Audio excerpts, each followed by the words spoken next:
Good morning. നമസ്കാരം. നല്ലൊരു ദിനം എല്ലാവർക്കും നേരുന്നു. ടോപ്പ് സീക്രട്ട് എന്ന ഈ ഒരു പ്രോഗ്രാമിലേക്ക് എല്ലാവരെയും സ്വാഗതം ചെയ്യുന്നു. ഈ ഒരു പ്രോഗ്രാമിന്റെ ഉദ്ദേശം കേരള മോദി കെയറിലെ മില്ലനിയേഴ്സിനെ ലോകത്തിന് മുന്നേ പരിചയപ്പെടുത്തുക എന്നുള്ളൊരു ഉദ്ദേശമാണ് ഈ ഒരു പ്രോഗ്രാമിൽ. സോ നമ്മുടെ ക്ഷണം സ്വീകരിച്ചെത്തിയ എല്ലാവർക്കും ഒരിക്കൽ കൂടി പ്രോഗ്രാമിലേക്ക് സ്വാഗതം ചെയ്യുന്നു. ഇന്നത്തെ നമ്മുടെ ചീഫ് ഗസ്റ്റ് എന്ന് പറയുന്നത് ഒരുപക്ഷെ മുന്നേ കേട്ടിരിക്കുന്ന പല ടെസ്റ്റിമോണീസിൽ നിന്നും കുറച്ചൊരു വ്യത്യസ്തമാണ്. അവർ ക്യാപ്ഷൻ എന്ന് പറയുന്നത് സർക്കാർ ഉദ്യോഗം, അതും രണ്ട് സെക്ടേഴ്സിൽ സർക്കാർ ഉദ്യോഗം കിട്ടിയിട്ട് അത് വേണ്ടാന്ന് വെച്ച് നെറ്റ്വർക്ക് ഇൻഡസ്ട്രിയെ സെലക്ട് ചെയ്ത് സ്നേഹിക്കുന്ന വലിയൊരു ലീഡർഷിപ്പുള്ള ഒരു വ്യക്തിയാണ് നമ്മുടെ കൂടെ ഉള്ളത്. മറ്റാരുമല്ല, ആലുവയുടെ സ്വന്തമായിരിക്കുന്ന മിസ്റ്റർ വിനോദ് നമ്പൂതിരി.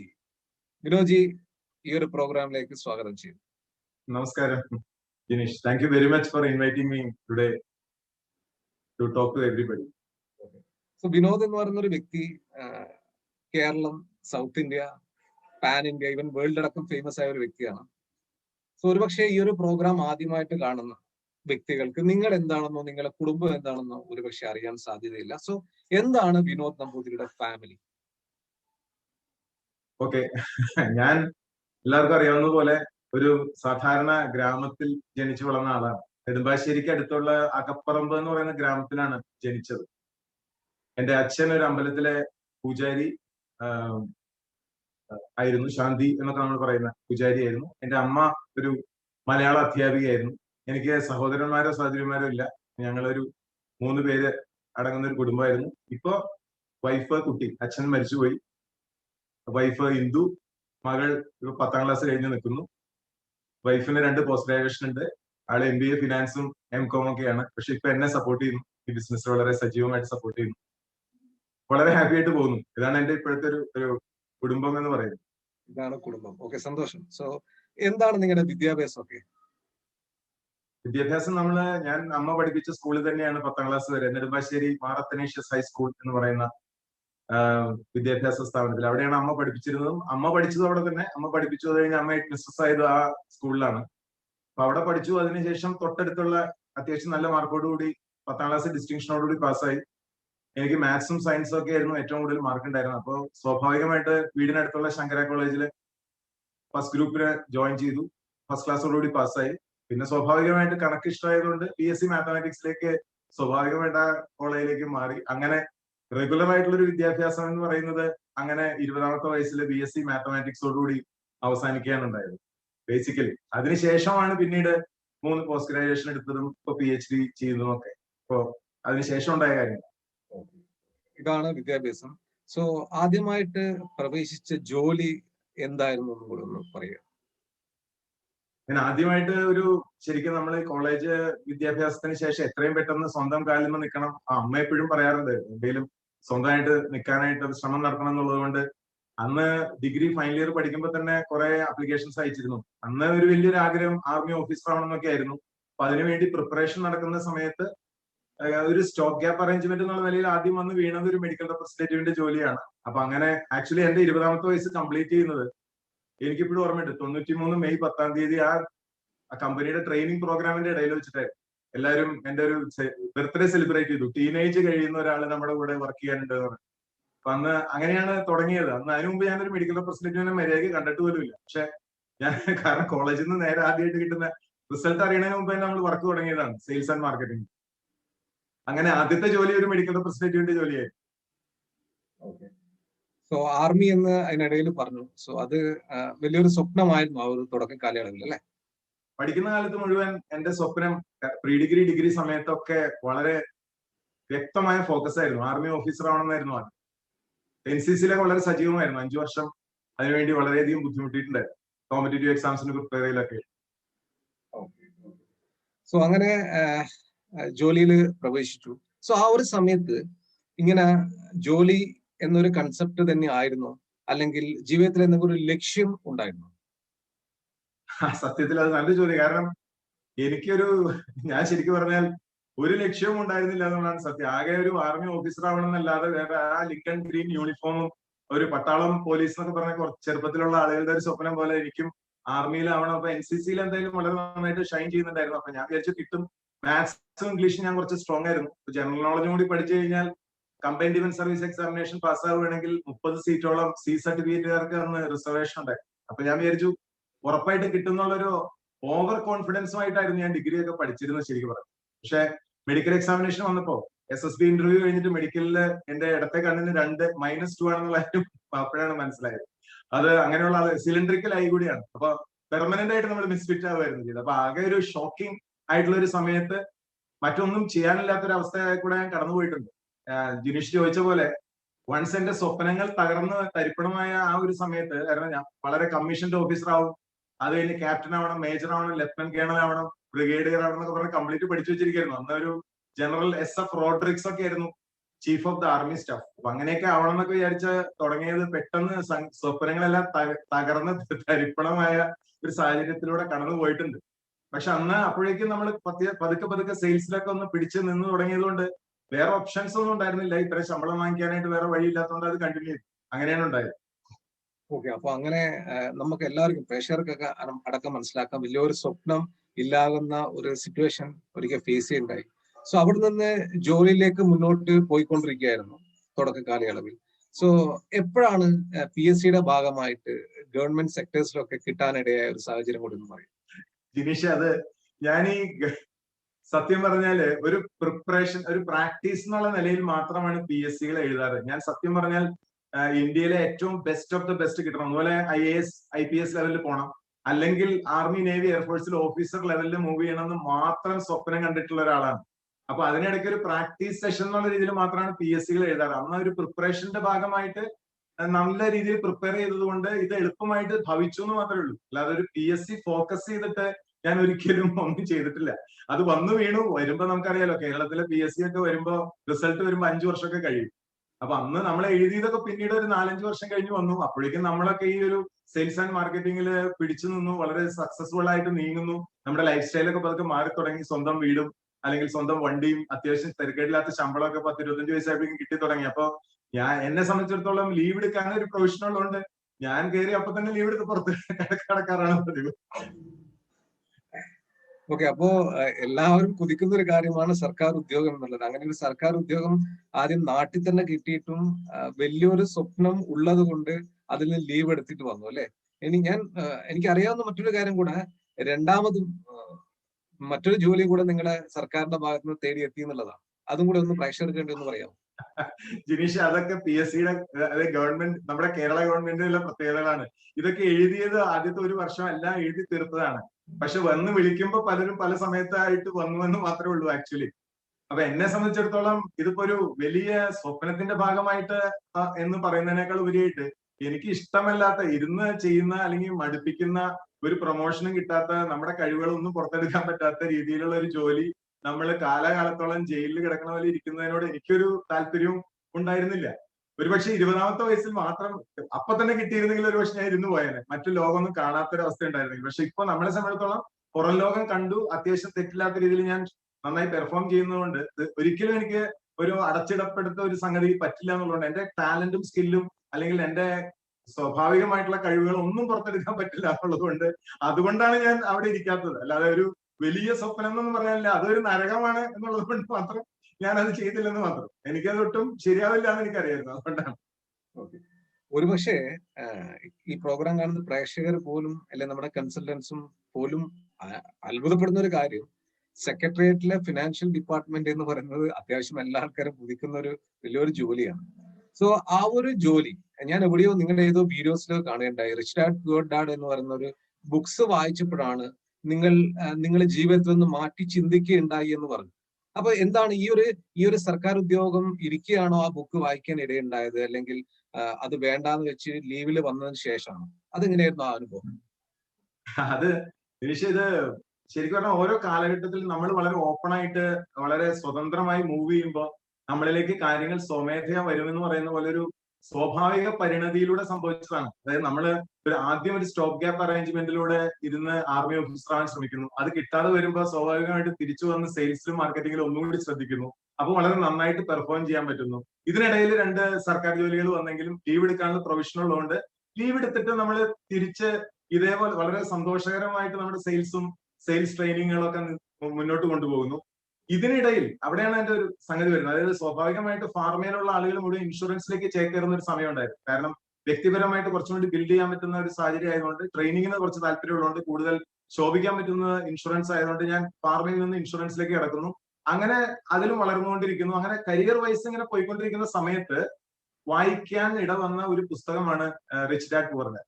അവിടെ വെച്ചിട്ടാണ് ആദ്യമായിട്ട് ഒരു എംപ്ലോയി എന്ന് പറയുന്ന ഒരു വ്യക്തിക്ക് നഷ്ടപ്പെടുന്നത് എന്താണെന്ന് മനസ്സിലാക്കുന്നത്. അതുവരെ നമ്മളുമായിട്ട് ചുറ്റുപാട് മുഴുവൻ 90% ജോലിക്കാരായതുകൊണ്ട് അതിലേറ്റവും മികച്ച ജോലികൾ തേടുക എന്നുള്ളതിന് അപ്പുറത്തേക്ക് നമുക്കൊരു ജീവിത വീക്ഷണം ഉണ്ടായിരുന്നില്ല. പക്ഷെ ആ പുസ്തകം വായിച്ചപ്പോഴാണ് ഒരു ബിസിനസ്സുകാരൻ ഒരു ലോകം എങ്ങനെ നോക്കിക്കാണുന്നു, ഒരു ബിസിനസ്സുകാരൻ അനുഭവിക്കുന്ന സുഖങ്ങൾ മാത്രമല്ല, അത് വെറും ലക്ഷറി എന്നുള്ള രീതിയിൽ മാത്രമല്ല, ലോകത്തെ നോക്കിക്കാണുന്ന ഒരു തലം, ആ ഒരു ഡയമെൻഷൻ എത്രമാത്രം ഒരു ജോലിക്കാരന് മിസ്സിംഗ് ആവുന്നു, അല്ലെങ്കിൽ ഒരു ജോലി എംപ്ലോയ്മെന്റ് ആറ്റിറ്റ്യൂഡ് എന്ന് പറയുന്ന ഒരു സംഗതി, എംപ്ലോയ്മെന്റിനല്ല പ്രശ്നം, ഒരു എംപ്ലോയ്മെന്റ് ആറ്റിറ്റ്യൂഡ് ജീവിതകാലം മുഴുവൻ പേറുന്ന ഒരാള് നഷ്ടപ്പെടുന്ന ഒരു വലിയ ലോകത്തെ കുറിച്ചുള്ള ഒരു ധാരണ എനിക്ക് വന്നത് ആ പുസ്തകം വായിച്ചതിന് ശേഷമാണ്. ആ വായിച്ച ഒരാളല്ല പിന്നീട് വായിച്ചു കഴിഞ്ഞത്. ഞാൻ എൻറ്റയർലി ഡിഫറെന്റ് ഒരു മനുഷ്യനായിരുന്നു. ഈ ലോകത്ത് എനിക്ക് തോന്നുന്നു എന്നെ പോലെ ലക്ഷക്കണക്കിന് ആളുകളെ സ്വാധീനിച്ചിട്ടുള്ള ഒരു പുസ്തകമാണ് അത്. ബൈബിള് കഴിഞ്ഞാൽ ഏറ്റവും കൂടുതൽ വായിക്കപ്പെടുന്ന ഒരു പുസ്തകവും അത് തന്നെയാണ്. ഓക്കെ, സോ അങ്ങനെ ആ ഒരു പുസ്തകം വായിക്കാൻ ഇടയായ ഒരു സാഹചര്യത്തിൽ ആണ് വേറൊരു തലത്തിലേക്ക് ചിന്തിക്കേണ്ടായത്. സോ ആ ഒരു സമയത്ത് ഏത് ജോലിയായിരുന്നു ചെയ്തുകൊണ്ടിരുന്നത്? ഞാൻ ആ സമയത്തെല്ലാം നമ്മുടെ കോർപ്പറേറ്റ് മേഖലകളിൽ വർക്ക് ചെയ്തുകൊണ്ടിരിക്കുകയായിരുന്നു. ഈ പുസ്തകം ഞാൻ വായിക്കുന്നത് ഏതാണ്ട് ഒരു 2000 അടുപ്പിച്ചിട്ടാണ് ഞാൻ ഈ പുസ്തകം വായിക്കുന്നത്. ഈ പുസ്തകം എന്നിൽ ഒരുപാട് മാറ്റങ്ങൾ വരുത്തി. ആ പുസ്തകമാണ് ആക്ച്വലി എന്നെ നെറ്റ്വർക്ക് മാർക്കറ്റിംഗ് എന്ന് പറയുന്ന ഒരു മേഖലയെ സമീപിക്കാനായിട്ട് ശ്രമിപ്പിച്ചത്. അല്ലെങ്കിൽ ഞാൻ ആ ജോലിയിൽ മാത്രം ഫോക്കസ് ചെയ്ത് പോകുന്ന ഒരു വ്യക്തിയായി മാറിയത്. പക്ഷെ അതിന് പകരം ആ പുസ്തകം വായിച്ചതോടുകൂടി ഒരു പാർട്ട് ടൈം ബിസിനസ് കൂടി ജോലിയുടെ ഒപ്പം ഡേ ജോബ് നിലനിർത്തിക്കൊണ്ട്, ഒരു ഫുൾ ടൈം ജോബ് നിലനിർത്തിക്കൊണ്ട് തന്നെ പാർട്ട് ടൈം ഒരു ബിസിനസ് ചെയ്താൽ ഉണ്ടാകുന്ന ഒരു മാറ്റം, അത് വലിയ ഒരു മാറ്റമാണ് എന്ന് എനിക്ക് മനസ്സിലാവുകയും അതിനുവേണ്ടി ഏത് ബിസിനസ് ചെയ്യാമെന്ന് ശ്രമിക്കുകയും ചെയ്തു. അതിന്റെ ഭാഗമായിട്ടാണ് ആ പുസ്തകത്തിൽ തന്നെ സജസ്റ്റ് ചെയ്തിട്ടുള്ള ഒരു സെന്റൻസ് ഉണ്ട്, നെറ്റ്വർക്ക് മാർക്കറ്റിംഗ് പോലുള്ള ബിസിനസ്സുകൾ നല്ലതാണ്. ആ സമയത്താണ് ഇന്ത്യയിലേക്ക് നെറ്റ്വർക്ക് മാർക്കറ്റിംഗ് കമ്പനികളും വരുന്നത്. സ്വാഭാവികമായിട്ടും എന്റെ ഒരു ബിസിനസ് ആംഗിളിലേക്ക് ചിന്തിക്കാൻ വേണ്ടി മാത്രമാണ് അന്നൊക്കെ നെറ്റ്വർക്ക് മാർക്കറ്റിംഗിൽ ജോയിൻ ചെയ്തത്, പൈസ ഉണ്ടാക്കാൻ വേണ്ടിയിട്ടല്ല. അപ്പൊ പക്ഷെ എന്റെ ആ ഒരു കാരണം വളരെയധികം ജോലിക്കാർ മാത്രമുള്ള ഒരു സമൂഹവും ജോലിക്കാർ മാത്രമുള്ള ഒരു ഫാമിലിയിൽ നിന്നാണ് ഞാൻ വരുന്നത്. എന്റെ ഒരു റിലേറ്റീവ്സ് അച്ഛന്റെയോ അമ്മയുടെയോ ആരും ബിസിനസ്സുമായിട്ട് ബന്ധപ്പെട്ടവരല്ല. അപ്പൊ ഒരു മെന്റൽ ഷിഫ്റ്റ് ആണ് ഏറ്റവും ഇമ്പോർട്ടന്റ് എന്നുള്ളതുകൊണ്ട് ആ ഒരു മാനസിക നിലവാരം കൈവരിക്കാൻ വേണ്ടിയിട്ടാണ് കൂടുതലും ഞാൻ അന്ന് നെറ്റ്വർക്ക് മാർക്കറ്റിംഗ് കമ്പനികളിൽ ജോയിൻ ചെയ്ത് വർക്ക് ചെയ്തത്. ഓക്കെ, സോ ഇപ്പൊ പ്രേക്ഷകർ ഒരുപക്ഷെ ചിന്തിക്കുന്നുണ്ടാവും, നല്ലൊരു വരുമാനമുള്ള ഒരു ഗവൺമെന്റ് സെക്ടർ ഒഴിവാക്കിയിട്ട് ഈ ഒരു സമയത്ത് ഏത് കമ്പനിയുടെ കൂടെയായിരിക്കും, എത്രയായിരുന്നു ആ സമയത്ത് ലഭിച്ചുകൊണ്ടിരുന്ന ഒരു MNC കമ്പനിയിൽ ഉണ്ടായിരുന്ന വരുമാനമൊക്കെ എങ്ങനെയായിരുന്നു? ഭാഗ്യം കൊണ്ട് ശമ്പളത്തിന്റെ കാര്യത്തിൽ മാത്രമേ എനിക്ക് അങ്ങനെ ഒരു ബുദ്ധിമുട്ട് ഒരിക്കലും ഉണ്ടായിട്ടില്ല. കാരണം ഞാൻ പറയുന്നത് 94-95 കാലഘട്ടത്തിൽ പോലും ഈ പറയുന്ന പോലെ ഒരു 12,000 റുപ്പീസിന്റെ അടുത്തൊക്കെ എല്ലാ ഇലവൻസും എല്ലാം കൂടി ചേർന്ന് കിട്ടിയിരുന്ന സംഭവം ഉണ്ട്. ആ സമയത്ത് എന്റെ അമ്മയ്ക്ക് പോലും അത്രയും വരുമാനം ഉണ്ടായിരുന്നില്ല. അപ്പൊ ശരിക്കും പറഞ്ഞാൽ മോഹിപ്പിക്കുന്ന തരത്തിലുള്ള ഒരു കോർപ്പറേറ്റ് സെറ്റപ്പ് ഉണ്ടായിരുന്നു. നല്ല കമ്പനികൾ, ഇപ്പൊ ഫോർച്യൂൺ 500 കമ്പനികൾ എന്നൊക്കെ പറയുമ്പോൾ ഫൈസർ, ഗ്ലാക്സോ തുടങ്ങിയ കമ്പനികൾ, അല്ലെങ്കിൽ പാർക്ക് ഡേവിസ് പോലുള്ള കമ്പനികളൊക്കെ അന്ന് ഏറ്റവും ആൾക്കാർക്ക് വളരെ ഇഷ്ടമുള്ള കമ്പനികളാണ്. അവിടെയൊക്കെ ഒരു 10-21 വയസ്സായപ്പോഴേക്കും അത്തരം കമ്പനികളിൽ കയറി കൂടാൻ കഴിഞ്ഞു. അതിനുശേഷം വളരെ നല്ല രീതിയിൽ തന്നെ മുന്നോട്ട് പോകാനും കഴിഞ്ഞു. പക്ഷെ എങ്കിൽ പോലും ഞാൻ പറഞ്ഞ പോലെ എന്റെ ഉള്ളിന്റെ ഉള്ളിൽ ഒരു എംപ്ലോയ്മെന്റിന്റെ ഒരു ചുറ്റുപാട്, അതിൽ അടക്കേണ്ടി വരുന്ന ടാക്സുകൾ, അതിലെ സ്വാതന്ത്ര്യമില്ലായ്മ, കോർപ്പറേറ്റ് മേഖലകളിൽ വർക്ക് ചെയ്യുമ്പോൾ പെർസെപ്ഷൻ മാനേജ്മെന്റിന് മാത്രം സമയം കളയേണ്ടി വരുന്നു.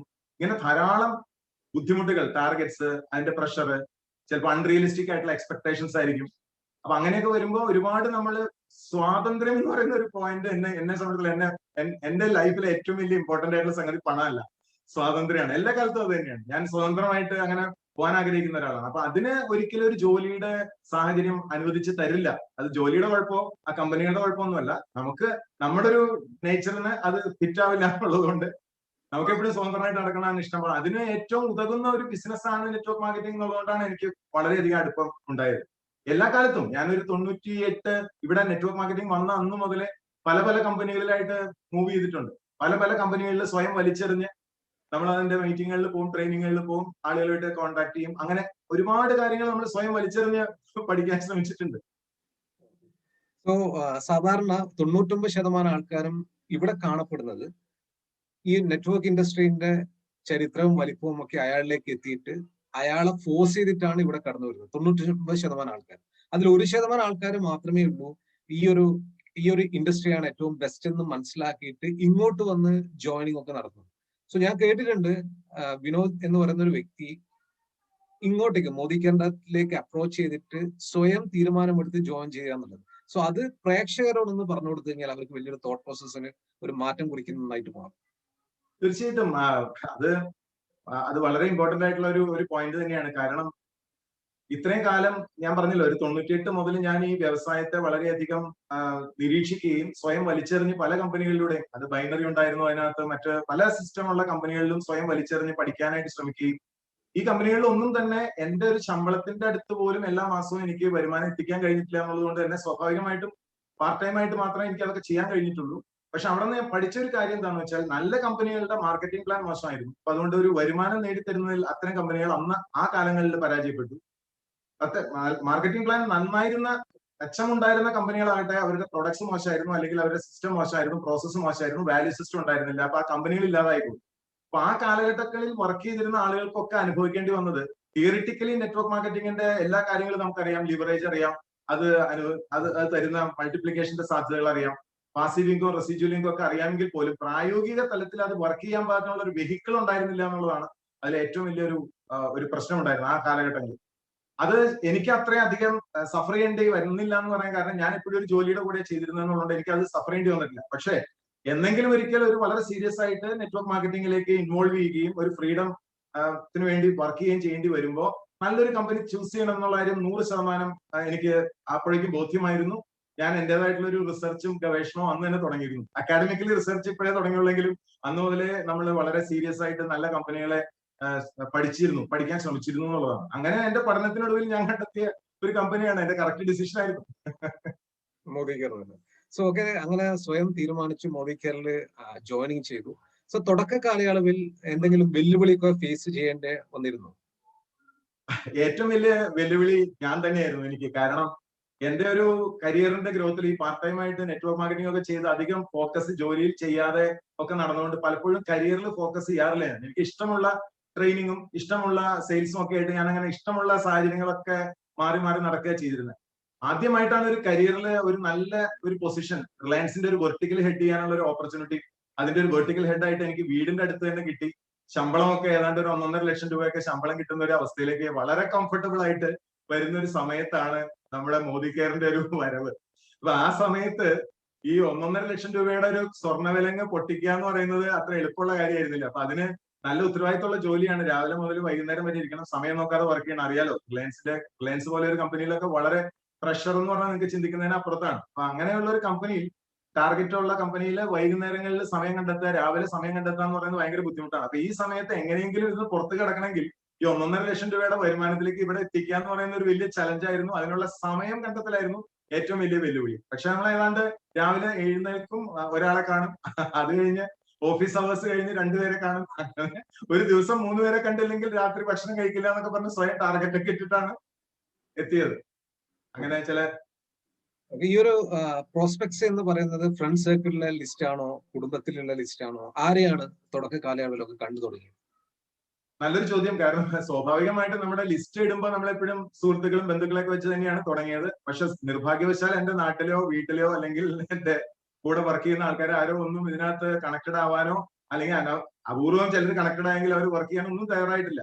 അത് പക്ഷെ നമുക്ക് ഇത് ഇത്രയും കാലത്തെ പരിചയമുള്ളത് കൊണ്ട് എനിക്ക് അതൊരു അത്ഭുതമായിട്ട് തോന്നിയതുമില്ല. കാരണം വരുന്ന പോലെ അവരുടെ റെഫറൻസ് എടുത്തുകൊണ്ട് നമ്മുടെ മുന്നിൽ വരുന്ന ആളുകളോട് വളരെ സ്വാഭാവികമായിട്ട് കമ്പനിയുടെയും ഉൽപ്പന്നങ്ങളുടെയും സാധ്യതകളും ഈ ഇൻഡസ്ട്രിയുടെ സാധ്യതകളും പറഞ്ഞുകൊണ്ട് അപ്പപ്പോ താല്പര്യമുള്ളവരെ കണക്ട് ചെയ്തുകൊണ്ട് അവരിലൂടെ മുന്നോട്ട് പോകാന്നുള്ളൊരു നയമാണ് ഞാൻ സ്വീകരിച്ചത്. അതുകൊണ്ടാണ് വിജയിച്ചത്. അല്ലെങ്കിൽ എന്റെ സുഹൃത്തുക്കളെ ബന്ധുക്കളെ മാത്രം അല്ലെങ്കിൽ നാട്ടുകാരെ മാത്രം വെയിറ്റ് ചെയ്തിട്ട് ഇരുന്നിരുന്നെങ്കിൽ ഒരു പക്ഷെ ഒരിക്കലും ഇത്ര സ്പീഡില് അച്ചീവ്മെന്റ് നടക്കുമായിരുന്നു.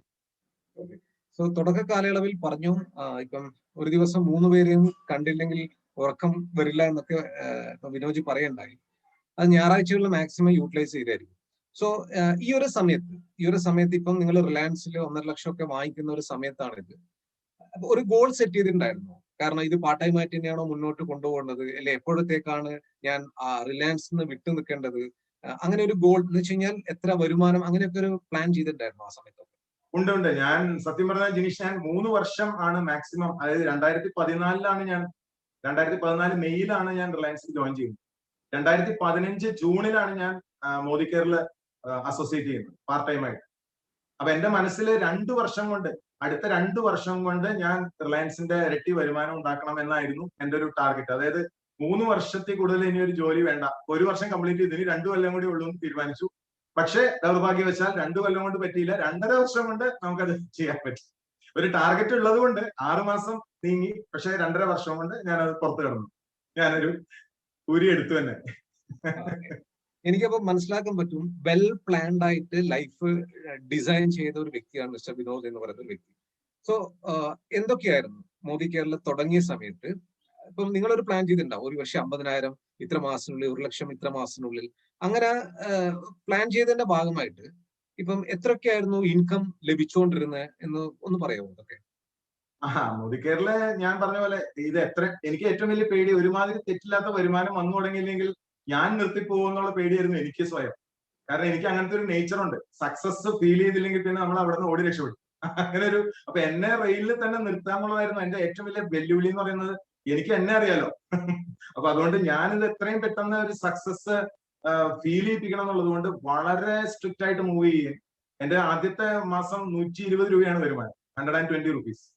എന്നെ കളിയാക്കിയത് എനിക്ക് ഓർമ്മയുണ്ട്. ഒരു ഡിവിഷൻ, ഞങ്ങള് ഒരു 2 ഡിവിഷനായിരുന്നു റിലയൻസിന്റെ ഓഫീസിൽ. അപ്പൊ എന്റെ കൗണ്ടർ പാർട്ട് ഉണ്ടായിരുന്ന ഒരാള് ഭയങ്കരമായിട്ട് ഹാർഡ് വർക്ക് ചെയ്യണത് കണ്ടിട്ടുണ്ട് ഒരു മാസം. അപ്പൊ ജോയിൻ ചെയ്ത മാസം ഒന്നും ഞാൻ ഉറങ്ങിയിട്ടില്ല.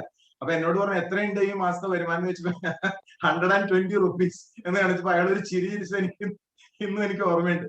പക്ഷെ എനിക്കറിയാം ഇത് ഇങ്ങനെയാണ് സംഭവിക്കുക. കാരണം നേച്ചർ അറിയാവുന്നതുകൊണ്ട് എനിക്ക് അതിനകത്ത് യാതൊരു വിഷമമില്ല. കാരണം തുടക്കത്തിൽ എങ്ങനെയായിരിക്കും എന്ന് എനിക്കറിയാം. അടുത്ത മാസം 240 രൂപയായി, 3-ാം മാസം 2000 ചില്ലാൻ രൂപ, പിന്നെ അത് 12,000, 15,000, 20,000. അതിനുശേഷം 7-ാം മാസം മുതൽ 50,000 രൂപയിൽ കുറയാതെ വരികയും പിന്നീട് 13-ാം മാസം ഞാൻ 1 lakh ക്രോസ് ചെയ്യുകയും ചെയ്തു. എക്സാക്ട്ലി 1 വർഷം കൊണ്ട് 1 lakh കടന്നു, 6 മാസം കൊണ്ട് 50,000 കടന്നു. അങ്ങനെയാണ് എന്റെ ഒരു വളർച്ച അങ്ങനെയായിരുന്നു. ഒരുപക്ഷെ ഞാൻ തുടക്കം മുതലേ പറഞ്ഞു, നമ്മൾ സാധാരണ കേൾക്കുന്ന ഇന്റർവ്യൂസിന് ഒരു വ്യത്യാസമാണ്. ഇത് തന്നെ ഒരു വലിയൊരു വ്യത്യാസമാണ്. ജോയിൻ ചെയ്തിട്ട് 6-ാമത്തെ മാസം 50,000 കടന്നു, 1 വർഷം ആകുമ്പോഴേക്ക് 1 lakh അച്ചീവ് ചെയ്തെന്ന് പറയുന്നത് ഇറ്റ്സ് എൻ അമേസിങ്, അതും പാർട്ട് ടൈം ആയിട്ട്. സോ അങ്ങനെ വിനോദ് ജി, ഇപ്പം നിങ്ങളിപ്പം 1.5 ലക്ഷം റിലയൻസ് വാങ്ങിക്കുന്നു, 1 ലക്ഷം മോദി കെയറിൽ വാങ്ങിച്ചുകൊണ്ടിരിക്കുന്ന സമയം. സോ അപ്പോ എപ്പോഴാണ് നമ്മുടെ റിലയൻസിന് റിസൈൻ ചെയ്യണം, എത്ര വരുമാനം ആയാലാണ് റിസൈൻ ചെയ്യുക, അതും കൂടി ഒന്ന് പ്രേക്ഷകർ അറിഞ്ഞാൽ കൊള്ളാമെന്നുണ്ടാവും. ഞാൻ ഈക്വൽ ആയിട്ടുള്ള ഒരു എമൗണ്ട് വരുമ്പോ തന്നെ പുറത്ത് കിടക്കാന്ന് വിചാരിച്ചിരുന്നു. കാരണം എന്നെ സംബന്ധിച്ചിടത്തോളം വരുമാനം, അതായത് ഇരട്ടി വരുമാനം അങ്ങനെയൊന്നുള്ള പ്ലാൻ ചെയ്തിരുന്നത്. എന്നെ സംബന്ധിച്ചിടത്തോളം എനിക്ക് കൺസിസ്റ്റന്റ് ആയിട്ട് ഈവൻ 1 lakh വന്നാൽ പോലും ഞാൻ ഹാപ്പി ആയിരുന്നു. എന്നെ വിടാത്തതായിരുന്നു, കമ്പനി എന്നെ വിട്ടില്ല. ഞാൻ അപ്പൊ തന്നെ ഇറങ്ങാനുള്ള താല്പര്യമായിരുന്നു.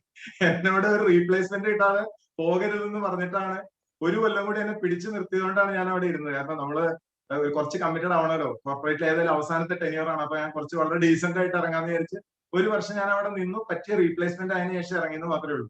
ശരിക്കും പറഞ്ഞാൽ 2017 ആ കാലഘട്ടം ആയപ്പോഴേക്കും ഈ 2 ലക്ഷം ഒക്കെ കടന്നു, ഇൻകം കടന്നു. ഓരോ വർഷം കഴിയുന്തോറും അതിന്റെ മാറ്റങ്ങൾ ഉണ്ടായിരുന്നു. അപ്പൊ ആ സമയത്ത് സുന്ദരമായിട്ട് റിസൈൻ ചെയ്യാമായിരുന്നെങ്കിൽ പോലും കുറച്ചു കാലം കൂടി പാർട്ട് ടൈം ആയിട്ട് കമ്പനിക്ക് വേണ്ടി നിന്നു എന്ന് മാത്രമേ ഉള്ളൂ. അപ്പൊ അതുകൊണ്ട് സത്യത്തിൽ 1 ലക്ഷം രൂപയും മനസ്സമാധാനവും ഫ്രീഡവും എന്നുള്ള ഒരു പാക്കേജിന് വേണ്ടിയിട്ടാണ് ഞാൻ മോദി കെയറിൽ വന്നത്. പൈസ അല്ലായിരുന്നു, ഫ്രീഡം ആയിരുന്നു കൂടുതലും ഞാൻ കാംക്ഷിച്ചിരുന്നത്. കാരണം എനിക്ക് പഠിക്കാൻ ആഗ്രഹമുണ്ട്, അങ്ങനെ കുറെ കാര്യങ്ങൾ, കുറച്ച് സമയം വായിക്കാനൊക്കെ ഇൻവെസ്റ്റ് ചെയ്യണമെന്ന് ആഗ്രഹം ഉണ്ടായിരുന്നു, യാത്രകൾ താല്പര്യം ഉണ്ടായിരുന്നു. അങ്ങനെ കുറച്ച് കാര്യങ്ങളൊക്കെ ചെയ്യാന്നുള്ളതിലാണ് നമ്മൾ കൂടുതലും. എന്തുകൊണ്ടാണ് നെറ്റ്വർക്ക് മാർക്കറ്റിംഗിൽ ഇത്ര സജീവമായത്, അല്ലെങ്കിൽ കമ്പനി വിടാൻ കാരണം അതാണ്, ഫ്രീഡം കിട്ടാൻ വേണ്ടിയിട്ടാണ്. അങ്ങനെ ഒടുവിൽ റിലയൻസ് വിട പറഞ്ഞപ്പോ നിങ്ങൾ 100% ഫ്രീ ആയി.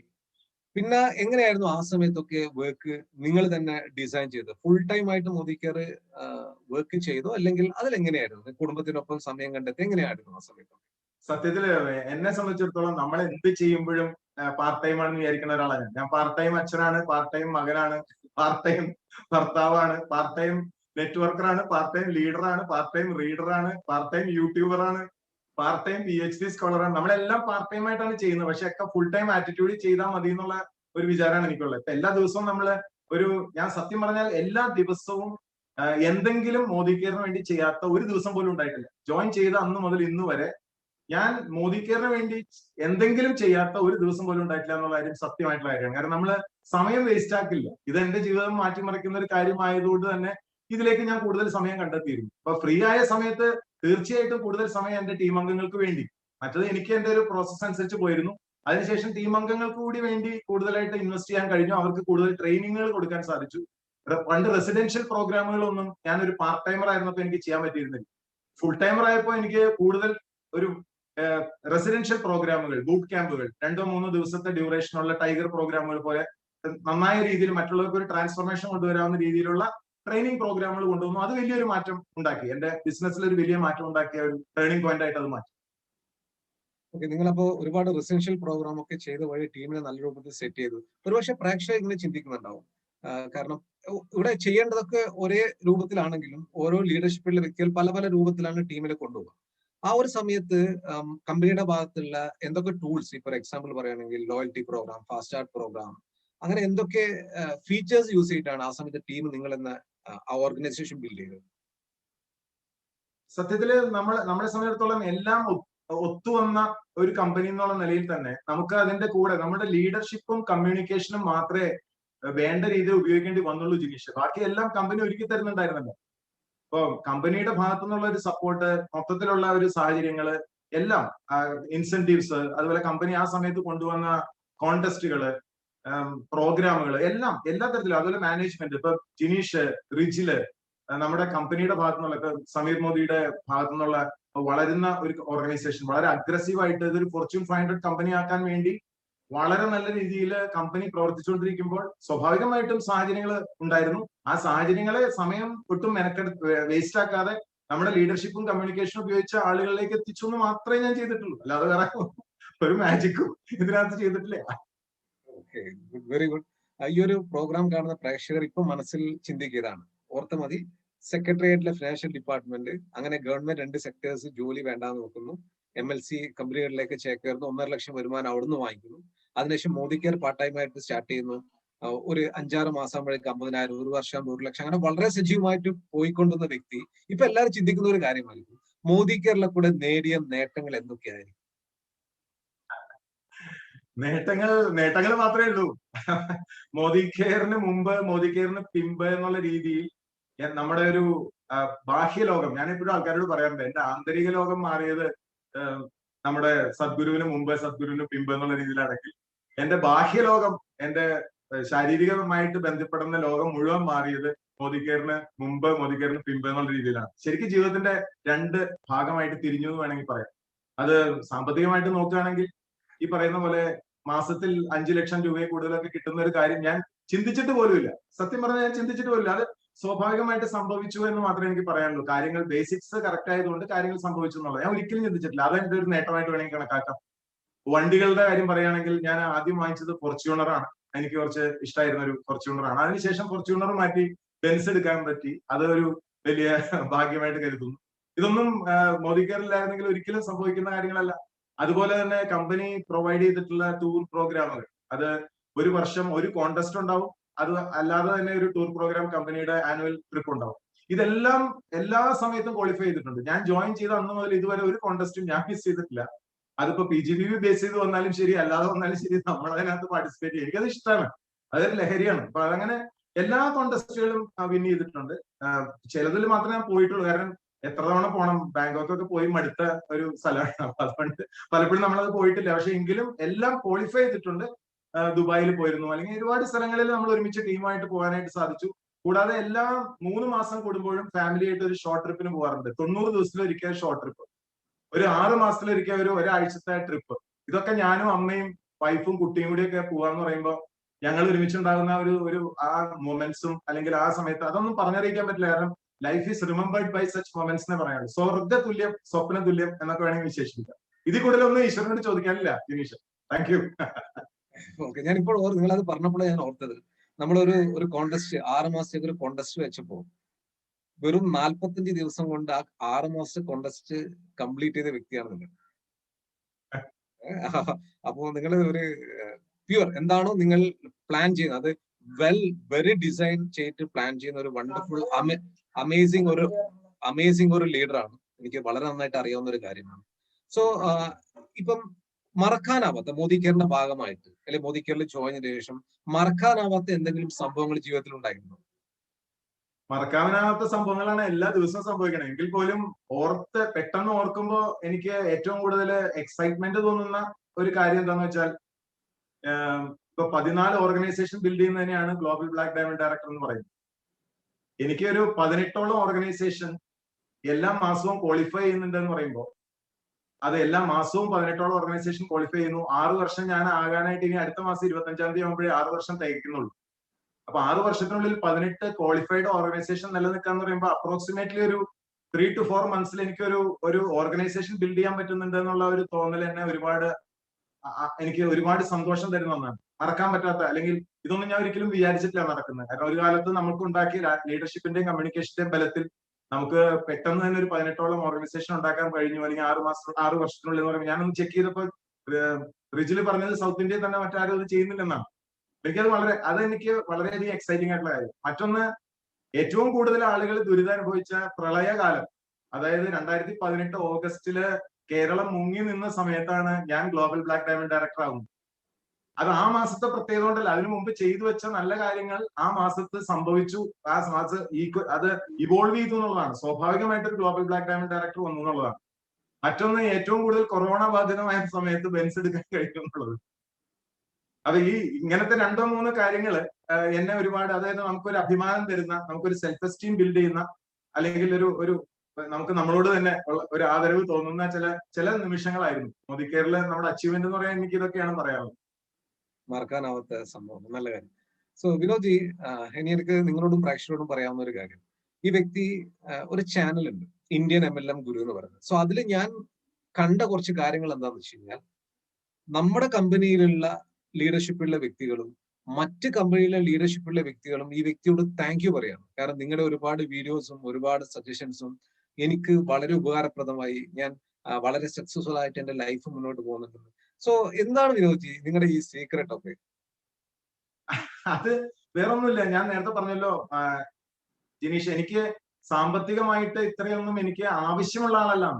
എന്നെ സംബന്ധിച്ചിടത്തോളം പണം എന്ന് പറയുന്ന ഒരു ആസ്പെക്ട് എനിക്ക് ഇത്രയും മതി എന്ന് വിചാരിക്കുന്നു വളരെ കുറച്ച് ആളുകളുടെ ഒരാൾ ഞാനായിരിക്കും. എന്നെ സംബന്ധിച്ചിടത്തോളം ആയിന്ന് തോന്നുമ്പോഴാണല്ലോ നമുക്ക് മറ്റൊരാൾക്ക് കൊടുക്കാൻ തോന്നുന്നത്. അപ്പൊ നമ്മള് കഷ്ടപ്പെട്ട് 10, 15, 20 കൊല്ലമൊക്കെ എടുത്ത് പഠിച്ച പാഠങ്ങൾ ഇന്ന് പുതിയ കുട്ടികൾ അത്രയും അനുഭവിക്കണ്ടല്ലോ എന്ന് വിചാരിച്ചിട്ടാണ്. കാരണം ഈ മാർക്കറ്റിന് ഇപ്പോഴും വലിയ മേന്മ അവകാശപ്പെടാനില്ല. പല ആൾക്കാരും പല മേഖലകളിൽ നിന്ന് വരുന്നു, ട്രെയിൻഡ് അല്ല, പ്രൊഫഷണൽ അല്ല, അവർ ആരെങ്കിലും ഒക്കെ ജോയിൻ ചെയ്യിപ്പിക്കുന്നു, ആഗ്രഹങ്ങളുണ്ട്, എന്താ ചെയ്യേണ്ടതെന്ന് അറിയില്ല. അങ്ങനെ ഒരുപാട് ആളുകൾ എന്റെ പോലെയുള്ള സമാന ദുഃഖിതരായിട്ടുള്ള ആളുകൾ ഒരുപാട് നമ്മുടെ പ്രദേശത്തുണ്ട്. ഇപ്പൊ കേരളത്തിലൊക്കെ പ്രത്യേകിച്ച്, ഞാൻ അതുകൊണ്ടാണ് മലയാളം ചാനൽ മാത്രം ചെയ്യുന്നത്. കേരളത്തില് വേറെ വ്യവസായങ്ങളൊന്നും ഇല്ല ജിനീഷ്. ഇവിടെ ലോട്ടറി ടിക്കറ്റും ഇവിടെ മദ്യവും മാത്രമേ ഉള്ളൂ കറക്റ്റ് വ്യവസായം. അതിന്റെ അടിസ്ഥാനത്തിലാണ് ഈ ഗവൺമെന്റ് മാറി വരുന്ന ഗവൺമെന്റുകൾ പണം ആളുകൾക്ക് ശമ്പളം കൊടുക്കുന്നത് എങ്ങനെയാണ്. അപ്പൊ ഈ ഒരു അപമാനത്തിൽ നിന്ന് നമുക്ക് രക്ഷപ്പെടണമെങ്കിൽ ഈ ഇൻഡസ്ട്രി ഒന്ന് രക്ഷപ്പെടണം. ഈ ഇൻഡസ്ട്രി രക്ഷപ്പെടണമെങ്കിൽ പ്രൊഫഷണൽ ആയിട്ടുള്ള ടീച്ചിങ് വരണം. അപ്പൊ ഈ മൊത്തത്തിലുള്ള ഈ ഇൻഡസ്ട്രിയിൽ ഒരു മേന്മ ഉണ്ടായാൽ അതിന്റെ ഗുണം എല്ലാ കമ്പനികൾക്കും കിട്ടും, ഈ പ്രൊഫഷന് കിട്ടും, വരുന്ന തലമുറകൾക്ക് ഒരു പ്രചോദനമാവും. അങ്ങനെ ഞാൻ ചെയ്തു തുടങ്ങിയതാണ് ഇന്ത്യൻ MLM ചാനൽ.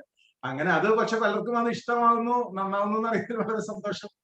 അതാണ് അത് വരാനുള്ള കാരണം. അതുകൊണ്ട് തന്നെയാണ് ഞാനിപ്പോ PhD ചെയ്യുന്നതും ജിനീഷ്. ഞാൻ സത്യം പറഞ്ഞാൽ ബിസിനസിന്റെ എല്ലാ പ്രോബ്ലങ്ങൾക്കും ആൻസറുകൾ അക്കാഡമിഷ്യയിലുണ്ട്. അതുകൊണ്ടാണല്ലോ വലിയ വലിയ കമ്പനികളിൽ നിന്ന് ആളുകൾ IIM പോയി ആളുകളെ കമ്പനികളും നടത്തിക്കൊണ്ടുപോകാനായിട്ട് IIM പോലുള്ള വലിയ ഇൻസ്റ്റിറ്റ്യൂട്ടുകളിൽ നിന്ന് ആളുകളെ ഹയർ ചെയ്യുന്നത്.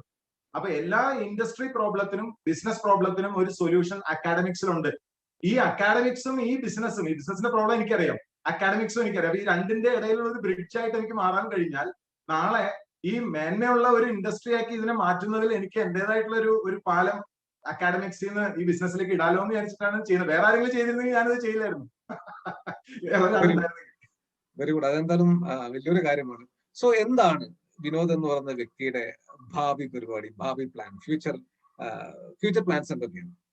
ഫ്യൂച്ചർ പ്ലാൻ ഇപ്പൊ എന്നോട് ചോദിച്ചാൽ, ഇമ്മീഡിയറ്റ് ആയിട്ട് ചോദിച്ചാൽ അടുത്ത ഒരു 2 വർഷത്തിനുള്ള PhD കംപ്ലീറ്റ് ചെയ്യണം. നെറ്റ്വർക്ക് മാർക്കറ്റിംഗിൽ PhD കംപ്ലീറ്റ് ചെയ്യണം. ഒരു ട്രെയിനിങ് അക്കാദമി എക്സ്ക്ലൂസീവ് നെറ്റ്വർക്ക് മാർക്കറ്റിംഗിന് വേണ്ടി തുടങ്ങണം. മാത്രമല്ല യൂണിവേഴ്സിറ്റികളിൽ ഒരു ഡിപ്പാർട്ട്മെന്റ് തുടങ്ങാനായിട്ട് ഗവൺമെന്റ് തലത്തിലും ഇൻസ്റ്റിറ്റ്യൂഷൻ തലത്തിലും, അതായത് ഇന്ത്യൻ ഇൻസ്റ്റിറ്റ്യൂട്ട് ഓഫ് മാനേജ്മെന്റ് പോലെയുള്ള സ്ഥലങ്ങളിലും ഗവൺമെന്റ് തലത്തിലും പുഷ് ചെയ്യണം. കാരണം ഇപ്പൊ ഒരു ടെക്സ്റ്റ് ബുക്കിന്റെ ഒരു പേജ് ഒക്കെയാണ് നെറ്റ്വർക്ക് മാർക്കറ്റിങ്ങിനെ കുറിച്ച് പറയുന്നത്. പരമാവധി ഒരു ചാപ്റ്റർ ആണ് മാർക്കറ്റിംഗിൽ നെറ്റ്വർക്ക് മാർക്കറ്റിംഗ് വരുന്നുള്ളൂ. പക്ഷെ ഇത്രമാത്രം ജനങ്ങളെ സ്വാധീനിക്കുന്ന, ജനങ്ങളുടെ ജീവിതങ്ങളെ മാറ്റിമറിക്കുന്ന, ഇന്ത്യയുടെ ഭാഗതയെ തീരുമാനിക്കുന്ന ഒരു വ്യവസായം ശരിക്കും ഒരു ഡിപ്പാർട്ട്മെന്റ് ആയിട്ട് തന്നെ മാറണമെന്ന് ആഗ്രഹമുണ്ട്. അതിനുവേണ്ടി ഞാൻ ഡെഫിനറ്റ് ആയിട്ടും പുഷ് ചെയ്യും. പിന്നെ ഒരു സ്പിരിച്വൽ ഓർഗനൈസേഷന്റെ ഭാഗമാണ് ഇഷ ഫൗണ്ടേഷൻ എന്ന് പറയുന്നത്. അവിടെ കൂടുതൽ സജീവമാവണം. മാത്രമല്ല എന്നെ സ്നേഹിച്ചു വന്ന കുറച്ച് ശിഷ്യന്മാരും ശിഷ്യകളൊക്കെ ഉണ്ട്. അപ്പൊ അവരെയൊക്കെ ഭാവിയിലെ ഇന്ത്യൻ MLM ഗുരുക്കളാക്കി മാറ്റണം. ഇനി വരുന്ന ആളുകൾക്ക് വെളിച്ചമാക്കി മാറ്റണം. അങ്ങനെയൊക്കെ ഇതൊക്കെയാണ് ഭാവി പരിപാടി. ഗുഡ്. ഒരു ലെജൻഡ് എന്ന രൂപത്തിൽ, MLM ലെജൻഡ് അല്ലെങ്കിൽ ഗവേഷകൻ എന്ന രൂപത്തിൽ എങ്ങനെയാണ് ശരിക്കും ഇതൊക്കെ ഒന്ന് നോക്കി കാണുന്നത്? ഈ ഒരു ഇൻഡസ്ട്രിയും മോദി കെയർ അതൊക്കെ എങ്ങനെയാണെന്ന് ഒന്ന് പ്രേക്ഷകർക്ക് വേണ്ടി ഒന്ന് പറയാമോ? എനിക്ക് വളരെ എക്സൈറ്റിംഗ് ആയിട്ടുള്ള ചോദ്യമാണ്. ഇപ്പോഴാണ് ദിനീഷ് എന്നോട് എനിക്ക് ഇഷ്ടമുള്ള ഒരു ചോദ്യം ചോദിക്കുന്നത്. കാരണം ഒരു ഗവേഷകൻ എന്നുള്ള നിലയിൽ തികച്ചും ഇമോഷനൊക്കെ മാറ്റിവെച്ചുകൊണ്ട്, വൈകാരികമായിട്ടുള്ള ഒരു കാര്യം മാറ്റിവെച്ചുകൊണ്ട് ഞാൻ എങ്ങനെയാണ് മോദി കെയറിനെ തെരഞ്ഞെടുത്തതെന്ന് ഇന്ന് വരെ ആരും ചോദിച്ചിട്ടില്ല. പലരും അവരവരുടെ കമ്പനികളെ എങ്ങനെ വർക്ക് ചെയ്യണം, ഇതിനകത്ത് ഇത് പറ്റുമോ സാറേ, അത് പറ്റുമോ സാറേ എന്നൊക്കെ ചോദിക്കാം. എങ്ങനെയാണ് ഞാൻ ഈ ഒരു മോദി കെയറിലേക്ക് വന്നതെന്ന് ഇന്ന് വരെ ആരും ചോദിച്ചിട്ടില്ല. സത്യത്തില് ജിനീഷ്, എനിക്ക് വളരെ സന്തോഷമുണ്ട് ഈ ഒരു പോയിന്റ്. കാരണം നമ്മൾ 7 P's ഓഫ് മാർക്കറ്റിംഗ് എന്ന് പറയും. മാർക്കറ്റിംഗ് മാനേജ്മെന്റിൽ ഏറ്റവും ഇമ്പോർട്ടന്റ് ആയിട്ടുള്ള ഒരു സംഗതിയാണ് 7 P's ഓഫ് മാർക്കറ്റിംഗ്. 7 Pകൾ. അത് 4 ആദ്യം ഫിലിപ്പ് കോട്ട്ലർ കൊണ്ടുവന്ന്, പിന്നെ അത് വികസിച്ച് 3 കൂടി വന്ന് 7 ഈ 7 പോയിന്റുകൾ വഴി നമ്മൾ മോദി കെയറിനെ ഒന്ന് പരിശോധിച്ചാൽ, അത് 6 വർഷം മുമ്പ് പരിശോധിച്ചാലും അങ്ങനെ തന്നെയാണ്. ഇന്ന് പുതിയൊരാളായിട്ട് ഞാൻ വന്ന് ഇന്ന് ആദ്യത്തെ ദിവസമാണ് എന്തെങ്കിൽ പോലും ഞാൻ ഇന്ന് ഗവേഷണം നടത്തിയാൽ ഞാൻ മോദി കെയറിൽ തന്നെ എത്തും. കാരണം നോക്കിക്കോളൂ, 7 പോയിന്റുകളാണ്. അത് ഒരു പോയിന്റ് ആയിട്ട് ഞാൻ പറയാം. ആദ്യത്തെ പോയിന്റ് പ്രൊഡക്റ്റ് ആണ്. First P is product. പ്രൊഡക്റ്റിന്റെ കാര്യത്തിൽ ഇത്രയധികം വൈവിധ്യമാർന്ന ഒരു സെഗ്മെന്റ്സും ഇത്രയധികം ഉൽപ്പന്നങ്ങളുള്ള വേറൊരു ഇന്ത്യൻ കമ്പനി ഇല്ല, അല്ലെങ്കിൽ വേറൊരു മൾട്ടിനാഷണൽ കമ്പനി ഇല്ല. ഇന്ന് ഡയറക്ട് സെല്ലിംഗ് സ്പേസിൽ ഇത്രയധികം 14-15ഓളം സെഗ്മെന്റിലായിട്ട് 600-700ഓളം ഉൽപ്പന്നങ്ങൾ കൊടുക്കുന്ന വേറൊരു കമ്പനി ഇല്ല. അപ്പൊ സ്വാഭാവികമായിട്ടും പ്രൊഡക്റ്റിന്റെ കാര്യത്തിൽ നമ്മൾ മറ്റുള്ള കമ്പനികളെ അപേക്ഷിച്ച് ബെറ്ററാണ്. പ്രൈസ് എന്നുള്ളതാണ് അടുത്ത P, സെക്കൻഡ് P. ആ പ്രൈസ് എന്നുള്ള Pയില് ശരിക്കും പറഞ്ഞ ഒരു കസ്റ്റമറെ സംബന്ധിച്ചിടത്തോളം പോലും മാർക്കറ്റിലുള്ളതിനേക്കാൾ വില കുറയുന്ന ഒരു സാഹചര്യം ഡിസിപ്ലിൻ കൊണ്ട് നേടിയെടുക്കാൻ കഴിയുന്ന ഒരു കമ്പനി നമ്മുടെ മാത്രമേ ഉള്ളൂ. അപ്പൊ ശരിക്കും ഒരു മാർക്കറ്റ് റേറ്റിൽ നമ്മൾ വേറൊരു MLM കമ്പനിയായിട്ടല്ല നമ്മൾ കോമ്പീറ്റ് ചെയ്യുന്നത്, നമ്മൾ മാർക്കറ്റുമായിട്ട് തന്നെ കോമ്പീറ്റ് ചെയ്യുന്നത്. അപ്പൊ ആ രീതിയിലുള്ള ഒരു പ്രൈസിങ് കൊണ്ടുവരാൻ കഴിഞ്ഞത് നമ്മുടെ കമ്പനിക്ക് മാത്രമാണ്. മൂന്നാമത്തത് പ്ലേസ് എന്ന് പറയും. മൂന്നാമത്തെ P പ്ലേസ് ആണ്. ആളുകൾ ഇരിക്കുന്ന സ്ഥലത്തേക്ക് ഓഫ്ലൈനിലും ഓൺലൈനിലും അതുപോലെ തന്നെ DPകൾ മുഖേന, ഏറ്റവും നിരക്ഷര കുക്ഷികളായിട്ടുള്ള ആൾക്കാരാണെങ്കിൽ പോലും അവർക്ക് നേരിട്ട് കണ്ട് സാധനം വാങ്ങിക്കാനുള്ള രീതിയിൽ ഗ്രാമാന്തരങ്ങളിലേക്ക് ആഴ്ന്നിറങ്ങുന്ന രീതിയിൽ വൈവിധ്യം, വളരെയധികം വിപുലമായ ഡിസ്ട്രിബ്യൂഷൻ പോയിന്റ് സെറ്റപ്പുകൾ നടത്തി എന്ന് പറയുന്നത് വേറൊരു കമ്പനിയില്ല. അപ്പൊ പ്ലേസ് എന്ന് പറയുന്ന സ്ഥലത്ത് നമ്മൾ സ്കോർ ചെയ്യുന്നുണ്ട്. മറ്റൊന്ന്, നാലാമത്തെ P എന്ന് പറയുന്നത് പ്രൊമോഷനാണ്. പ്രൊമോഷൻ പ്രോഗ്രാമുകൾ. ഇപ്പൊ കമ്പനി തരുന്ന ഓഫറുകൾ, 1000 രൂപയ്ക്ക് ഉൽപ്പന്നങ്ങൾ ഫ്രീ തരുന്നു. അതോടൊപ്പം തന്നെ മറ്റുള്ള ലോയൽറ്റി പ്രോഗ്രാമുകൾ ഇൻട്രൊഡ്യൂസ് ചെയ്യുന്നു. സ്ഥിരമായി വാങ്ങുന്ന ആളുകളെ ലോയൽറ്റി മെമ്പറായിട്ട് കണക്കാക്കിക്കൊണ്ട് അവർക്ക് 60% വരെ വില കുറവിനുള്ള സാഹചര്യം ഉണ്ടാക്കുന്നു. വർക്ക് ചെയ്യുന്ന ആളുകൾക്ക് വളരെ പെട്ടെന്ന് തന്നെ കയറി പോകാൻ പാകത്തിനുള്ള ഇൻസെന്റീവ്സ് സെറ്റ് ചെയ്യുന്നു. അവർക്ക് കോൺടെസ്റ്റുകൾ കൊടുക്കുന്നു. ഇത്തരത്തിലുള്ള പ്രൊമോഷണൽ പ്രോഗ്രാമുകൾ, അത് വേറൊരു കമ്പനിക്കും ഇത് മാച്ച് ചെയ്യാൻ പറ്റില്ല. അപ്പൊ അത്ര നല്ല രീതിയിൽ വിപുലമായിട്ടുള്ള പ്രൊമോഷൻ പ്രോഗ്രാമുകൾ in align to product price and place അവിടെ ഉണ്ട്. അപ്പൊ ആ 4 Pകളും എക്സലന്റ് ആയിട്ട് ഫോളോ ചെയ്ത കമ്പനിയാണ് മോദി കെയർ. അതിനുശേഷം നമ്മൾ എടുത്താൽ തന്നെ 3 പോയിന്റുകളാണ്. ഒന്ന് ഫിസിക്കൽ എവിഡൻസ് എന്ന് പറയും. ഫിസിക്കൽ എവിഡൻസ് എന്ന് പറഞ്ഞു കഴിഞ്ഞാൽ നമുക്ക് നേരിട്ട് കാണാവുന്ന രീതിയിലുള്ള വ്യതിരിക്തമായിട്ടുള്ള ഒരു ഫിസിക്കൽ അപ്പിയറൻസ് ആ കമ്പനിയും പ്രൊഡക്റ്റും കൊടുക്കണം. അതാണ് മാർക്കറ്റിംഗിന്റെ P എന്ന് പറയുന്നത്. ഇപ്പൊ നമ്മുടെ ലൈഫ് സ്റ്റൈൽ സെന്ററുകൾ, മിക്കവാറും മോഡി കെയറിന്റെ സക്സസ് സെന്ററുകളെല്ലാം ലൈഫ് സ്റ്റൈൽ സെന്ററുകളായിട്ട് മാറ്റിക്കൊണ്ടിരിക്കുന്ന ഒരു സമയമാണ്. അതോടൊപ്പം തന്നെ ഡെമോൺസ്ട്രേറ്റ് ചെയ്യാവുന്ന പ്രൊഡക്റ്റുകൾ, അതിന്റെ കെട്ട് മട്ട് എല്ലാ ഫോറിൻ പ്രൊഡക്ട്സിനെ വെല്ലുന്ന രീതിയിലുള്ള കമനീയമായ രീതിയിലുള്ള പാക്കിംഗ്, അതിന്റെ സെറ്റപ്പുകൾ, ഡെമോൺസ്ട്രബിൾ ആയിട്ടുള്ള കേപ്പബിലിറ്റീസ്, വിസിബിലിറ്റി വളരെ വളരെ കൂടുതലുള്ള, ഇപ്പൊ നമ്മൾ ഓൺലൈനിൽ നോക്കിയാലും ശരി, നമ്മളിപ്പോ സോഷ്യൽ മീഡിയകളിൽ നോക്കിയാലും ശരി, വളരെ നിറഞ്ഞു നിൽക്കുന്ന രീതിയിൽ എല്ലാ സ്ഥലത്തും വിസിബിലിറ്റി വളരെ വ്യക്തമായി മാറുന്ന രീതിയിലുള്ള കാര്യങ്ങൾ നടത്തുന്ന കമ്പനി, അത് വളരെയധികം മുമ്പിലേക്ക് പോകും. ആ ഫിസിക്കൽ എവിഡൻസ് നോക്കിയാലും നമ്മുടെ company one of the best ആണെന്നുള്ളത് യാതൊരു സംശയം വേണ്ട. മറ്റൊന്ന് പീപ്പിൾ ആണ്. 6ാമത്തെ പോയിന്റ് നമ്മൾ പീപ്പിൾ എന്ന് പറയുന്ന സംഗതിയാണ്. പീപ്പിൾ എന്ന് പറയുമ്പോൾ കമ്പനിയുടെ ഏറ്റവും വലിയ മാർക്കറ്റിംഗ് മിക്സിന്റെ ഏറ്റവും ഇമ്പോർട്ടന്റ് ആയിട്ടുള്ള ഒരു ആസ്പെക്ട് ആണ്. അതിൽ ലീഡേഴ്സ് പെടും, അതിൽ മാനേജ്മെന്റ് പെടും. മാനേജ്മെന്റിൽ നോക്കിയാൽ വളരെ വ്യക്തമായിട്ടുള്ള ഡിവിഷനുകൾ, ഇപ്പൊ DP സെറ്റപ്പിന് പ്രത്യേകം മാനേജേഴ്സ് ഉണ്ട്. സ്റ്റേറ്റ് ലെവലിൽ തന്നെ ഡിസ്ട്രിബ്യൂഷൻ പോയിന്റിന് നോക്കാൻ പ്രത്യേകിച്ച് ആളുകൾ, കസ്റ്റമർ കെയറിന് പ്രത്യേകിച്ച് ആളുകൾ, ട്രെയിനിങ് പ്രോഗ്രാമിന് പ്രത്യേകിച്ച് ആളുകൾ, സെയിൽസ് മാനേജ്മെന്റ് വേറെ, മാർക്കറ്റിംഗ് മാനേജ്മെന്റ് വേറെ, റിസർച്ച് ആൻഡ് ഡെവലപ്മെന്റ് വേറെ, നമുക്കൊരു CEO വേറെ ഉണ്ട്, മാനേജിംഗ് ഡയറക്ടർ വേറെ ഉണ്ട്, നാഷണൽ സെയിൽസ് ഹെഡ് വേറെ ഉണ്ട്, മാർക്കറ്റിംഗ് ഹെഡ് വേറെ ഉണ്ട്.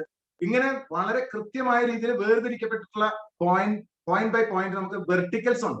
നമുക്ക് ഹൊറിസോണ്ടൽസും കൂടുതലാണ്, വെർട്ടിക്കൽസും കൂടുതലാണ്.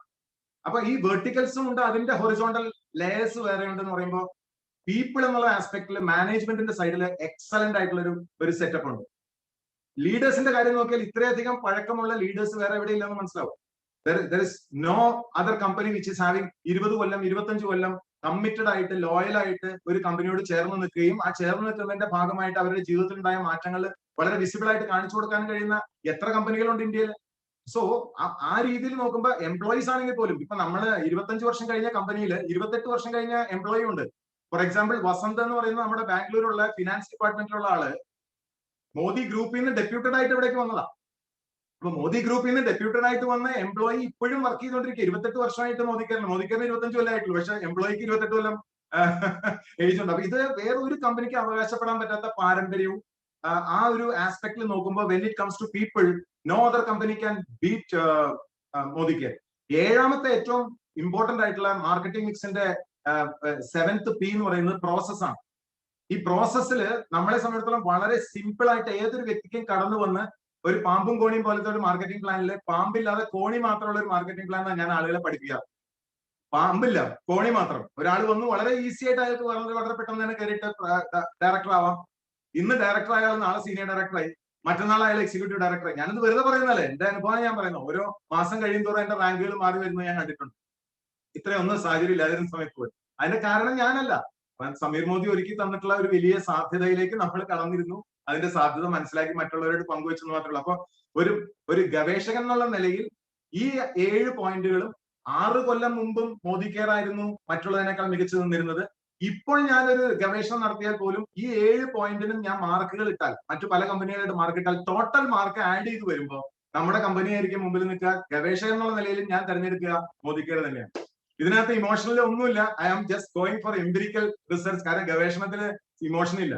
നമ്മൾ എന്താ ചെയ്യേണ്ടതെന്ന് വെച്ചാൽ നമ്മൾ ഗവേഷണം നടത്തി ഒരു കമ്പനിയെ തെരഞ്ഞെടുത്താൽ പിന്നെ ഇമോഷണൽ ആയിട്ട് കണക്ട് ചെയ്യാന്നുള്ളതാണ്. പലരും ഇമോഷണൽ ആയിട്ട് തീരുമാനങ്ങൾ എടുത്ത് അതിനെ ലോജിക്കലി സപ്പോർട്ട് ചെയ്യും. സത്യത്തിൽ അങ്ങനെയല്ല വേണ്ടത്. ലോജിക്കലി തീരുമാനം എടുത്തിട്ട് ഇമോഷണലി സപ്പോർട്ട് ചെയ്യാണ് വേണ്ടത്. ഞാൻ അതാണ് ചെയ്തത്. കല്യാണം കഴിഞ്ഞാൽ പിന്നെ നമ്മൾക്ക് നമ്മുടെ ഭാര്യയോട് തന്നെ ആയിരിക്കണം സ്നേഹം.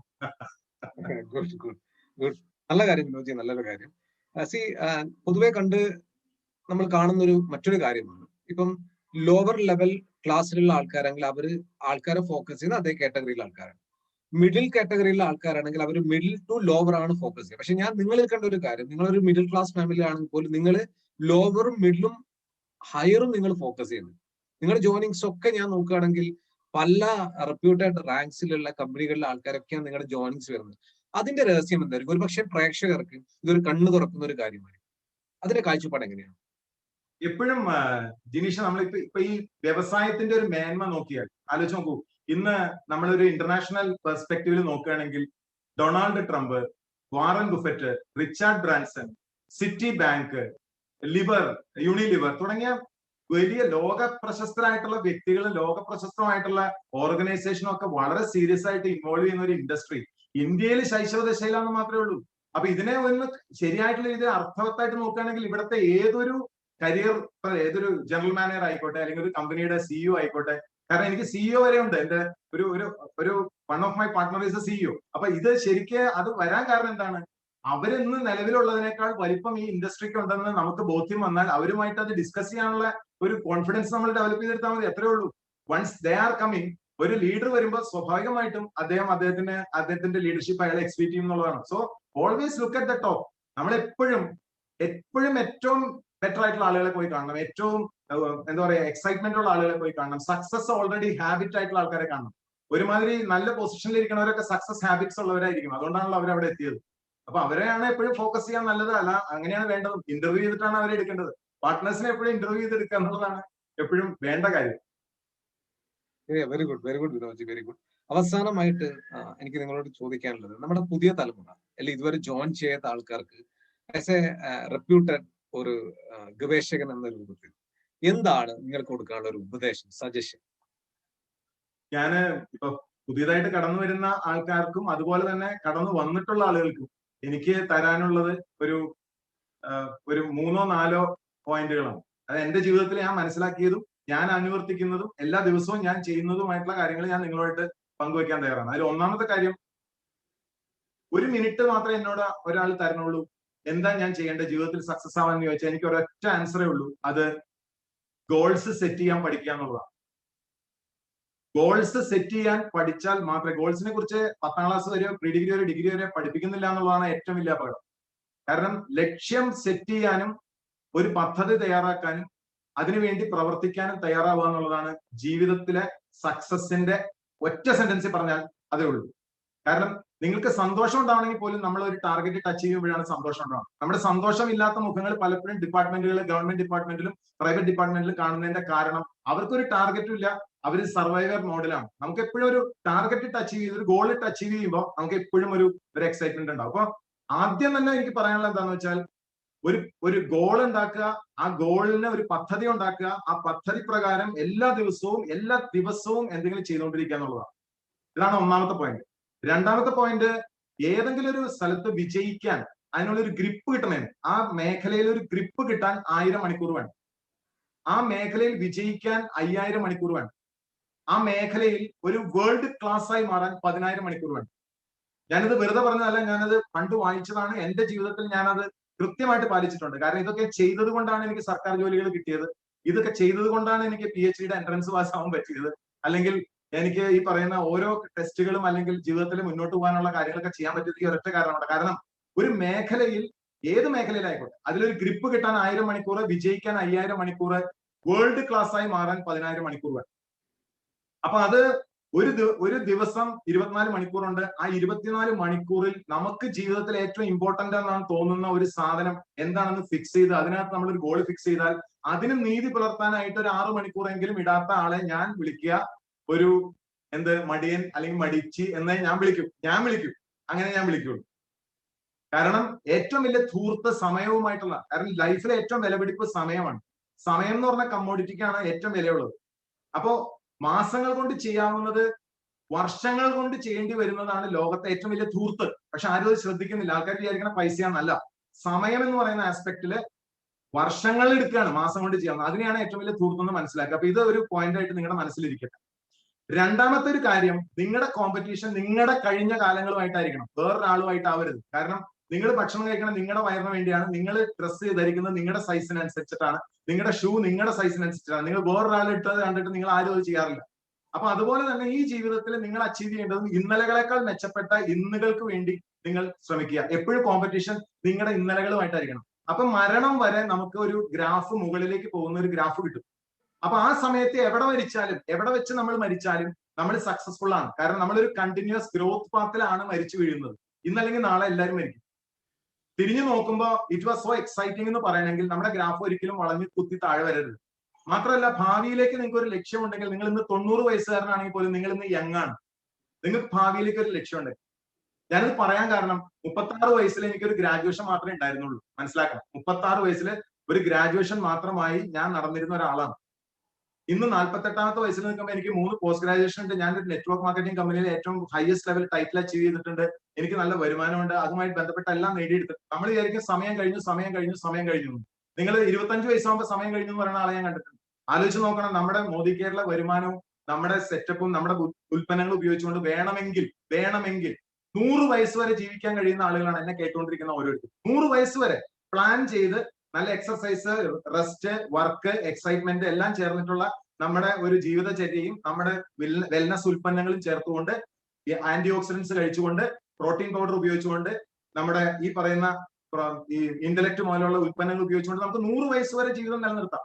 ഈ 100 വയസ്സ് വരെ നിങ്ങൾക്ക് പോകാൻ കഴിയുന്ന ഒരു സാഹചര്യം ഉണ്ടെങ്കിൽ അതിന്റെ ഉത്തരവാദിത്തം എടുക്കുകയും വളർച്ചയ്ക്ക് ഭാഗമായിട്ട് ഈ ഇൻഡസ്ട്രി തന്നെ നിങ്ങൾ കൂടുതൽ സമയം ഇൻവെസ്റ്റ് ചെയ്യുകയും ചെയ്താൽ നിങ്ങൾക്ക് വളരെ എക്സൈറ്റിംഗ് ആയിട്ട് 100 വയസ്സ് വരെ കടന്നു പോകാൻ പറ്റും എന്നുള്ള കാര്യം 100% ഉറപ്പാണ്. അപ്പൊ അതിന്റെ ഉത്തരവാദിത്തം എടുക്കുക എന്നുള്ളതാണ് എനിക്ക് പറയാനുള്ളത്. താരതമ്യം ചെയ്യരുത്, നിങ്ങളുടെ ഇന്നലകളെക്കാൾ ഇന്ന് ബെറ്റർ ആയിരിക്കണം.